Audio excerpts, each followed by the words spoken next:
Hi అందరికీ. ఈరోజు హైదరాబాద్ నుంచి మేము అరుణాచలం వెళ్తున్నాం. ఇప్పుడు మధ్యలో మేము టిఫిన్ చేయడానికి ఆగినాం. ఇప్పుడు మేమైతే మార్నింగ్ 5కి బయలుదేరినాం. ఇప్పుడు వచ్చేసి టైం వచ్చేసి 6:30 అవుతుంది.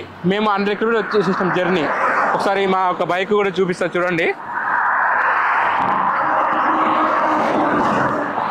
ఇగో ఇదే మా లగేజీ.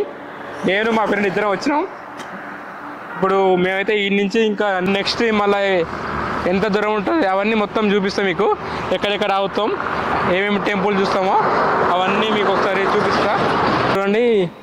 ఇప్పుడు మనం హైదరాబాద్ నుండి అరుణాచలం మన బైక్ మీద రైడ్కి వచ్చినాక ఇక్కడ మనకు బీచ్పల్లి అని ఇక్కడ ఆంజనేయ స్వామి టెంపుల్ చాలా ఫేమస్ అన్నమాట. అట్నే ఇక్కడ మనకు కృష్ణ పుష్కరాలు కూడా ఉంటాయి అన్నమాట. ఇక్కడ మనం స్నానం చేసుకోవచ్చు. అయితే మేము ఇక్కడ కాలు చేతులు కడుక్కున్నాం, ఎందుకంటే లాంగ్ వెళ్ళాలి కదా, స్నానం చేయడానికి వీలు కాదు. ఇక్కడనే పక్కనే మనకు ఆంజనేయ స్వామి టెంపుల్ ఉంది.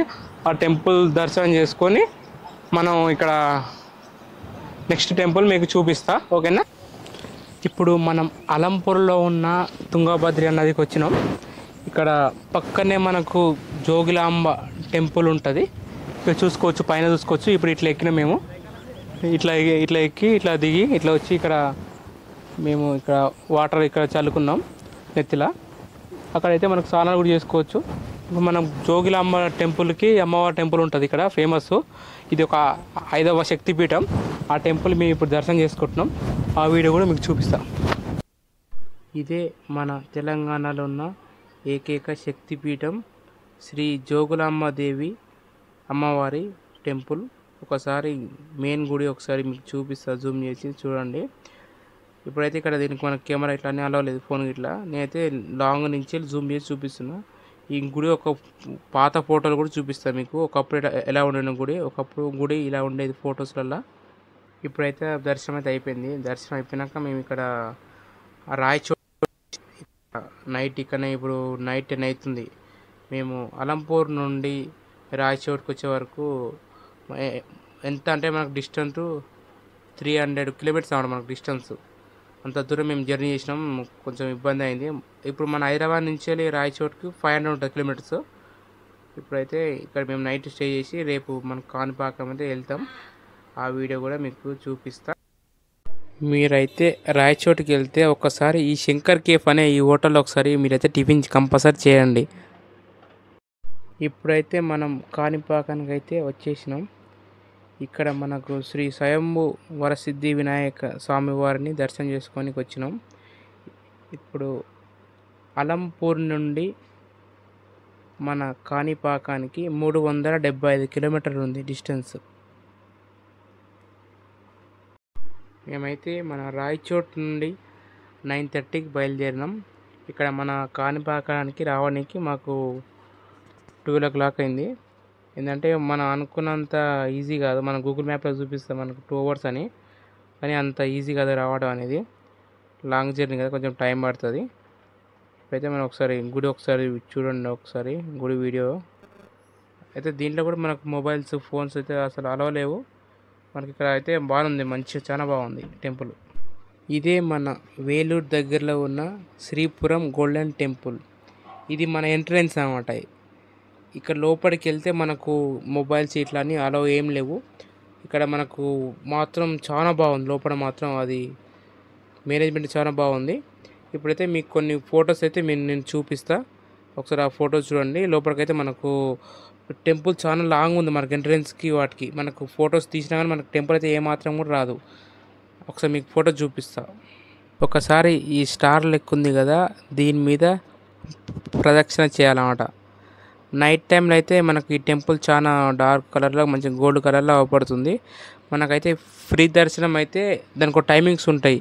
అదే మనకు అమౌంట్ అయితే 150 రూపీస్ ఉంటుంది దర్శనానికి. వేరే టికెట్ అయితే 300 కూడా ఉంటుంది టికెట్. ఇప్పుడైతే మనం తిరువన్నమలైకి అయితే రీచ్ అయినాం అరుణాచలంలో. ఇప్పుడైతే ఈ లాకర్ ఉంది కదా, ఇక్కడ మీకు కనబడుతుంది కదా, ఇదే లాకర్ మేము తీసుకున్నాం. దీంట్లో మనకు హాల్ ఉంటుంది, వాష్రూమ్స్ ఉంటాయి, ఫ్యాన్ కూడా ఉంటుంది, మనం పడుకోవచ్చు. ఫ్యామిలీ అయితే మనకు రూమ్లు కూడా ఉంటాయి, అవైలబుల్ ఉంటాయి. ఈ లాకర్ అయితే జస్ట్ మనకు 150 రూపీస్. ఇదైతే మన బ్యాచులర్కి అయితే చాలా బాగుంటుంది, ఎందుకంటే 150 చాలా తక్కువ. అదే నీకు బయట అయితే నీకు 4000 2000 రూపీస్ ఉన్నాయి రూమ్స్. అలాగే ఆపోజిట్ మనకు కామధేను అని ఈ హోటల్ ఉన్నది కదా, దీంట్లో వెజ్ పలావ్ జస్ట్ 25 రూపీస్. చాలా బాగుంటుంది టేస్ట్ కూడా, మీరు ఒకసారి ట్రై చేయండి. అలాగే మేమైతే రాత్రి 2 గంటలకు లేచి స్నానాలు చేసుకున్న తర్వాత గిరి ప్రదర్శనం అనేది మేము స్టార్ట్ చేసినాం. మనకి ఇక్కడ రాజగోపురం ఉంటుంది, రాజగోపురం నుంచి స్టార్ట్ చేయాలి. ఇక్కడ వేరే గోపురం ఉంటుంది, అట్లా వద్దు. అక్కడ రాజగోపురం దగ్గర మీరు కొబ్బరికాయ ఆరతిచ్చి మీరు స్టార్ట్ చేయండి. మాకైతే ఒక 5 అవర్స్ పట్టింది, ఎందుకంటే మేము కొంచెం బైక్ జర్నీ చేసినాం కదా, దానివల్ల మాకు కొంచెం లేట్ అయింది. లేకపోతే మేము కూడా ఒక 4 అవర్స్లో చేసేవాళ్ళం. హాయ్ అందరికీ, ఇప్పుడు మనం హైదరాబాద్ నుండి అరుణాచలంకి మనం బైక్ రైడ్ మీద వచ్చినాం. మన అయితే రైడ్ అయితే సక్సెస్ఫుల్ అయింది. మనకు దర్శనం కూడా మంచిగా దర్శనం అయింది. మేము అక్కడ ఒకటి రూమ్ తీసుకున్నాం. రూమ్ అంటే మనకు 150 రూపీస్ ఉంటుంది. ఎట్లా అంటే ఇప్పుడు హాస్టల్ టైప్ ఉంటుంది, అది ఒక హాల్ ఉంటుంది, దాంట్లో మనకు ఫ్యాన్ ఉంటుంది, మామూలుగా వాష్రూమ్స్ ఉంటాయి, ఒక లాకర్ ఇస్తాడు. 150 రూపీస్ ఉంటుంది అది. దాంట్లో ఉన్నాం. బయట అయితే అమౌంట్ నీకు 2000 రూపీస్, ఇంకెక్కువ అమౌంట్ కూడా ఉన్నాయి, 4000 కూడా ఉన్నది ఆ రూమ్లో. అయితే మేము ఉన్న 2 బ్యాచిలర్సే కదా, అవసరం లేదు. బ్యాచిలర్స్ మాత్రం బాగుంటుంది, అదైతే మంచిగా ఉంటుంది. ఫ్యామిలీ అయితే కొంచెం వేరే రూమ్ తీసుకోవచ్చు. మేమైతే ఇప్పుడు హైదరాబాద్కి బయలుదేరుతున్నాం. చూసుకోవచ్చు. ఇప్పుడు మనకు బ్యాక్గ్రౌండ్ ఒకసారి చూపిస్తా. ఇప్పుడు ఇంకా మనకు అక్కడ అయితే ఉన్నది, కానీ అక్కడ వెళ్ళాలంటే కొంచెం కష్టం, ఫుల్ పబ్లిక్ ఉన్నాడు. అరుణాచలం నుండి ఇప్పుడు మనం హైదరాబాద్కి అయితే సేఫ్గా రీచ్ అయినాం. మధ్యలో అయితే మనం అరుణాచలం నుంచి వెళ్ళి 250 కిలోమీటర్ల మనకు రాయచోటి అని ఒక టౌన్ ఉంటుంది. ఆ టౌన్లో మేము నైట్ రూమ్ తీసుకున్నాం. అక్కడికి వెళ్ళి మేము 3:30 గంట బయలుదేరినాం. ఇక్కడికి వచ్చే వరకు 9:30, 10 o'clock అయింది. అక్కడ మేము రూమ్ తీసుకున్నాం కదా, అక్కడనే ఇక ఫుడ్ తినేసి పండుకొని ఇక మేము సేఫ్గా హైదరాబాద్కి రీచ్ అయినాం. అక్కడ నుంచి వెళ్ళి మన రాయచోటి నుంచి హైదరాబాద్కు 500 కిలోమీటర్స్ ఉంటుంది అన్నమాట డిస్టెన్స్. అయితే ఇక మేము వచ్చే వరకు ఆడికి వెళ్ళి మేము 9:30, 10కి అట్లా బయలుదేరినాం రాయచోటి నుంచి. మేము హైదరాబాద్ వచ్చే వరకు 10 o'clock అయిందంటే 12 అవర్స్ పట్టింది మాకు జర్నీ. 500 కిలోమీటర్స్కి 12 అవర్స్ పట్టింది జర్నీ. అయితే ఇప్పుడు మేమైతే సేఫ్గా రీచ్ అయినాం. ఇప్పుడు మీకు ఏంటంటే బైక్ మీద వెళ్ళే వాళ్ళకి కొన్ని టిప్స్ చెప్తా, వాటిని మీరు చెక్ చేసుకోండి. ఏంటిదంటే మీరు బైక్ పైన వెళ్ళాలంటే ఏం చేయాలంటే ఫస్ట్ మీ యొక్క బైక్ సర్వీసింగ్ చేపియండి. మంచి సర్వీసింగ్ ఏడ చేస్తారో అక్కడ చేపియండి. దాని తర్వాత ఇప్పుడు బైక్ అంటే మనకు పికప్ అన్నమాట. లాంగ్ జర్నీ పోవాలంటే బైక్ మనకు పికప్ ఉండాలి. పికప్ అంటే దానికి క్లచ్ ప్లేట్లు కావాలి, దాని తర్వాత చైన్స్ ప్యాకెట్ కావాలి. ఇవి కూడా ఖరాబ్ అయితే చేంజ్ చేపియండి. ఎందుకంటే అవే క్లచ్ ప్లేట్లతోని అవే చైన్లతో పోతే కొంచెం కష్టమవుతుంది జర్నీ చేయడం, అంత లాంగ్ జర్నీ చేయడం కష్టమవుతుంది. మళ్ళీ అలాగే మనకు బ్రేక్ లైట్ కూడా ఉండాలి కంపల్సరీ. ఎందుకంటే మన హైవేలో స్పీడ్లో పోతాం కదా, మన బ్రేక్లు వేస్తున్నాం కదా సడన్లీ, ఈ లారీలు బస్సులు చాలా దారుణంగా వస్తాయి. కాకపోతే మనం బ్రేక్ లైట్ కంపల్సరీ చెక్ చేసుకోవాలి. అలాగే మనకు మ్యాప్ కావాలంటే దానికి ఒక హోల్డర్ ఉంటుంది కదా, హోల్డర్ మీకు పైన మీకు చూపిస్తా. ఆ హోల్డరు చార్జర్ మీకు పైన ఒకసారి ఫోటో వస్తుంది చూడండి, అట్లాంటిది తీసుకోండి, బైక్ ఫిట్ చేసుకోండి. దాని తర్వాత ఇప్పుడు బైక్ ఎక్స్ట్రా లైటింగ్ కూడా కంపల్సరీ పెట్టించుకోవాలి. ఏంటంటే మనకు హైవేలో మనకి ఇక్కడ మనకు లైట్ అవపడుతుంది, కానీ హైవేలో మాత్రం మనకు లైట్ అనేది ఓపెన్ అవ్వపడదు. నేనైతే నా బైక్ అయితే ఎక్స్ట్రా లైట్స్లు 2 ప్రొజెక్టర్లు పెట్టుకొని పోయినా. నాకు నైట్ టైంలో కూడా నేను జర్నీ మంచిగా చేసిన. ఎందుకంటే ఆ చీకటి, ఆ కొండల గుట్టలల్లో నీకు పబ్లిక్ అనే ఎవరే ఉండరు, చాలా తక్కువ పబ్లిక్. నీకు అక్కడ బండి ఏమైనా రిపేర్ అయినా కానీ నీకు చాలా ఇబ్బందులు పడాల్సి వస్తుంది.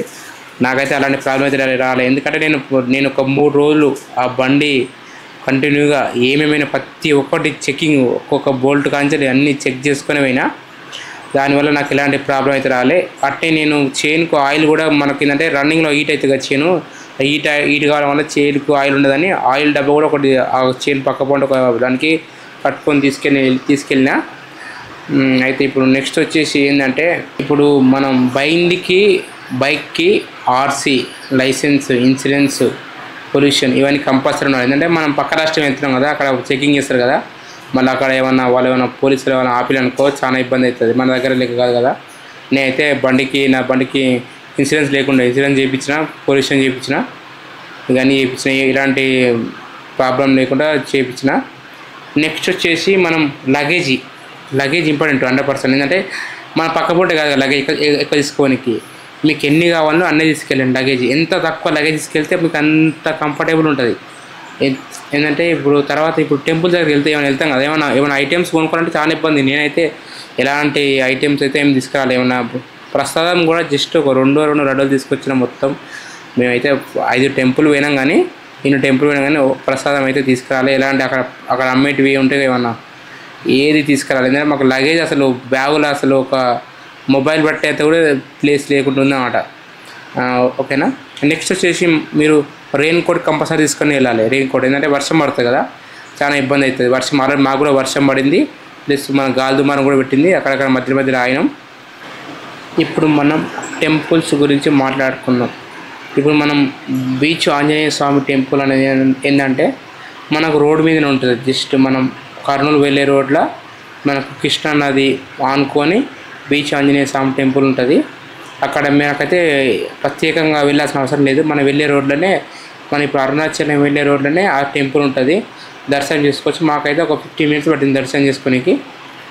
అక్కడ కృష్ణానది ఉంటే అక్కడ స్నానాలు చేసుకోవచ్చు, అట్నే దర్శనం చేసుకోవచ్చు. అక్కడి నుంచి వెళ్ళి మనకు జోగులాంబ, అలంపూర్ జోగులాంబ టెంపుల్కి 48 కిలోమీటర్స్ ఉంటుంది అంతే. జస్ట్ ఒక 1 అవర్ జర్నీ అంతే. మేమైతే అక్కడికి వెళ్ళొచ్చు. అక్కడికి వెళ్ళిన తర్వాత ఇప్పుడు మన జోగులాంబ టెంపుల్ ఏంటంటే అది అసలు ఇక్కడ రూపాయి ఖర్చు అనేది ఉండదు. ఎందుకంటే అక్కడ ఎలాంటి ఈ బెగ్గర్స్ ఇట్లా ఎవ్వరు లేరు అసలు. ఎలాంటి కొబ్బరికాయలు కూడా చాలా తక్కువ ఇక్కడ బయట. కానీ అంత ఇప్పుడు ఎవ్వరు అనేది నీకు ఖాళీ వచ్చి దర్శనం చేసుకోవడం, ఎలాంటి కమర్షియల్ అనేది లేదు. అక్కడి నుంచి వెళ్ళి మనకు కాణిపాకం ఎంత 375 కిలోమీటర్ ఉంది. అక్కడికి వెళ్ళి కాణిపాకం టెంపుల్ కూడా చాలా బాగుంది. మనకు లాకర్ల సౌకర్యం ఇట్లా చాలా బాగుంది. మన బ్యాగులకు ఒక కోడ్ లెక్క ఒక నెంబర్ ఇస్తారు. మనకు కూడా ఒకటి స్టిక్కర్ ఇస్తారు, దానిలో కోడ్ ఉంటుంది. మనకైతే ఎలాంటి సేఫ్టీ అయితే చాలా బాగుంది. ఆడ మన చెప్పులు కూడా మంచిగా ఒక టోకెన్ ఇస్తారు. చెప్పులు కూడా కాణిపాకంలో చాలా బాగుంది. అక్కడ మన దర్శనం కూడా మంచిగా, అక్కడ సౌకర్యాలు కూడా చాలా బాగున్నాయి. మేము అక్కడ కాణిపాకంలో ఒక 3 అవర్స్ అక్కడ టైం స్పెండ్ చేసినాం. అక్కడ మంచిగా పార్క్ ఉన్నది, అక్కడ కూర్చున్నాం, అక్కడనే మంచిగా తిన్నాము. అక్కడ ఫుడ్ ఇట్లా అవి మంచిగా ఉన్నాయి. ప్రసాదాలు ఇట్లా చాలా బాగున్నాయి.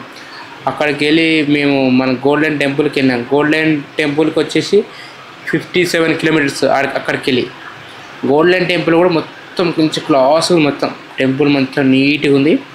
మనకు ఎలాంటి అక్కడికి అంటే ఎలాంటి ఇప్పుడు మనకు ఎంట్రన్స్ అక్కడ కెమెరా, అది లగేజ్ బ్యాగులు, టికెట్ కౌంటర్ ఇవన్నీ ఉన్నాయి కదా. అక్కడికి టెంపుల్ చాలా దూరం ఉంటుంది. కానీ మనకైతే ఫోటో తీసుకునే అయితే ఆప్షన్ ఏమి ఉండదు. అయితే ఇక వెళ్ళిన, అది కూడా బాగుంది. చాలా మెయింటెనెన్స్ అనేది చాలా బాగుంది.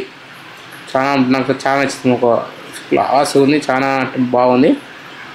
అక్కడి నుంచి వెళ్ళి మరి తిరువన్నమలై గురించి ఒకసారి మాట్లాడుకుంటే, అక్కడ ఫస్ట్ వచ్చేసి టెంపుల్ విషయం మాట్లాడుకుందాం. టెంపుల్ విషయం ఏంటంటే భక్తులకైతే సరిగా అక్కడ సౌకర్యాలు లేవు. ఇప్పుడు మనం లైన్లో వెళ్తాం, అక్కడ ఫ్యాన్లు సరిగా లేవు. కింద మనం నడుస్తాం కదా, నడిచే దగ్గర మొత్తం రాళ్ళు ఎత్తులు రాళ్ళు తగులుతాయి. వాళ్ళకు కూర్చొనికి ప్లేస్ లేదు. పెద్దవాళ్ళు ఉంటారు కదా, కూర్చొనికి ప్లేస్ లేదు. మళ్ళా ప్రసాదం కూడా ఎట్లా అంటే అసలు ఎన్నో ప్రసాదాలు ఉన్నాయి కానీ అక్కడ మాత్రం లడ్డే ఉన్నది. చాలా మేము పోయిందే ఎర్లీ మార్నింగే అది ప్రసాదాలు ఎట్లా అయిపోవు కదా, అదొకటి. నెక్స్ట్ మాట్లాడుకుంటే అక్కడ 14 కిలోమీటర్లు గిరి ప్రదర్శన చేస్తారు కదా. అక్కడ ఏంటంటే ఒక దగ్గర ఒక రోడ్డు ఖరాబ్ అయింది, ఒక 1/2 కిలోమీటర్ రోడ్డు ఖరాబ్ అయింది. చాలా ఇబ్బంది ఉంది అక్కడ. రోడ్డు ఖరాబ్ అయింది కదా, మొత్తం కంకరాలు మొత్తం కాళ్ళ గుచ్చుకున్నాయి.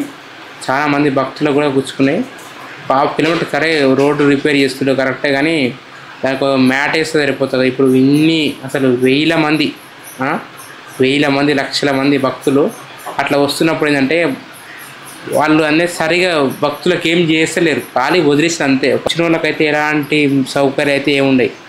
ఇంకా దోసుకోవడం అంటే ఆటోలు కానీ, బస్సులు కానీ, బయట షాప్స్ కానీ మొత్తం కమర్షియల్. అంతా ప్రతి ఒక్కటి కమర్షియలే.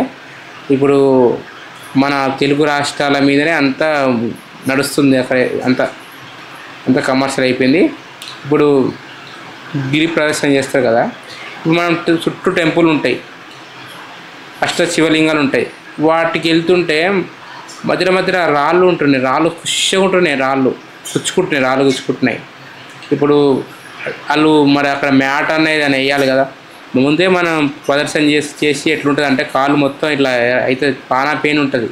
ఫస్ట్ మనం 1/2 కిలోమీటర్ మొత్తం కంకర ఉంది కదా, మధ్యలో కూడా టెంపుల్స్ దగ్గర కొన్ని దగ్గర రోడ్లు సకలు మొత్తం రాళ్ళు ఉన్నాయి. సరే రాళ్ళలో కనీసం మ్యాట్ వేసినా కానీ బాగుంటుంది.